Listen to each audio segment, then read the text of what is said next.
মোহন তোমার তো গরুর বারণ অনেক লাভ হয়, তুমি আস্তে আস্তে গরুর বারণ বড় করি। আস্তে আস্তে দেখি আল্লাহর বর্ষা আর কি বড় করতাম। আমাদের একটু ব্যবসা দিকার আমার উঠে একটু বড় কইলাই দিকারও আরো বড় করি, একটু বাজারে যাই হালকা আরো কাটা করবো আনবো।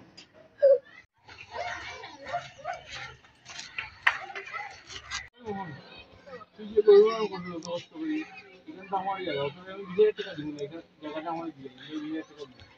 আচ্ছা আমার তো 3 বছর ধরে ব্যবসা করি, এখন আপনি এটাই এখন কই তখন ভাত পাইয়া বলছে একটু লাভ আছে, তো বাদে আর লাভ পাইছে না। তখন ভাত পাইয়া বলছে একটু লাভ আছে, তুই বাপিয়া দেখ কিটা করছিস। মোহন, তুই বেশি লুবা করিস না, তোক বেবরে। ও ও সব যাবি বলে দেখুন এই বিষয়টা। আচ্ছা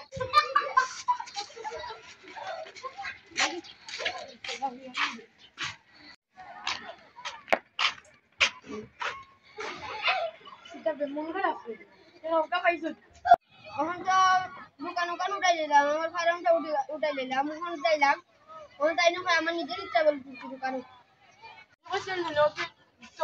লুব বললে কি হয়ে যাব, নষ্ট টাকা পাইছে না। আমি তো জানি না, আমি তো মনে হচ্ছিলাম সব ভালো ভালো মানুষ, ওখান দিকে তো তাই না একটা বাটপা দালাল চেয়ারম্যানটা বলছি তার করতাম বাটপা লাগছে তো আমার একটু খাই দিল। আসসালামু আলাইকুম। ওয়ালাইকুম আসসালাম। ফাহাদ ভাই শুনলাম কি তা মহলার বলে জায়গা ওকে চলে গিয়া ফার্ম চলে গিয়া এখন বলে তার টাকা দিব না। আমি তারা কই দিন ফার্ম তুলার কথা, এটা নিজেই কে তুলে দিতে লাগে। ভাত পাই সব এখন তুমি যেন কইছিলা আসানি বা নাফিস। ওই বড় বড় করে। ফাহাদ ভাই তোমার কিন্তু স্বীকার করছে তোমার লগে যে থাকে তখন তুমি চিন্তা করিও তার টাকাটা দিলেইও তুমি দিয়ে সমাধান করে দিও ওখানে আর চিন্তা নাই। এটা মাঝে চিন্তা করি দেখুন। ভাই চাবিটা দেখি দেখি না খালি তার টাকাটা দিলেইও আচ্ছা দেখইব যাও। আসসালামু আলাইকুম। ওয়ালাইকুম আসসালাম। কিটা অবস্থা বা? আচ্ছা চলে আর মোটামুটি ছোট মোটো দোকান খুললাম অনলাইন ওয়ালা জি একটু ব্যবসা সহজ তোল্লা আপনারা ইয়া তোল্লা খান মানুষ আছে দিবি আর মন্দির না রে। আর করতে হবে অতি লোভে তাতে না।